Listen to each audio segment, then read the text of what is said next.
بسم اللہ الرحمن الرحیم۔ آج کا ہمارا ٹاپک دعائے نبوی کی برکات۔ حضرت ابو ہریرہ رضی اللہ تعالیٰ عنہ نے فرمایا، میرے بارے میں کوئی یہودی یا عیسائی بھی سنے تو مجھ سے محبت کرنے لگتا ہے۔ پھر اس کا سبب بیان کیا۔ میں اپنی والدہ کو اسلام کی دعوت دیتا تو وہ انکار کر دیتیں۔ میں نے حضور نبی اکرم صلی اللہ علیہ وسلم کی خدمت میں حاضر ہو کر دعا کی درخواست کی۔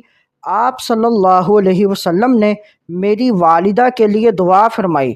میں اپنے گھر گیا، والدہ نے دروازہ بند کر رکھا تھا۔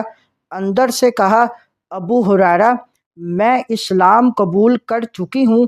میں نے حضور صلی اللہ علیہ وسلم کی بارگاہ میں حاضر ہو کر اپنے لیے اور اپنی والدہ کے لیے دعا کی گزارش کی۔ آپ صلی اللہ علیہ وسلم نے اللہ تعالیٰ سے یوں دعا کی، اے اللہ، لوگوں کے دلوں میں اپنے بندے ابو ہریرہ اور اس کی والدہ کی محبت پیدا فرما۔ اجابت نے جھک کر گلے سے لگایا، بڑھی ناز سے جب دعائے محمد، اجابت کا صحرا، عنایت کا جوہرا، دلہن بن کے نکلی دعائے محمد۔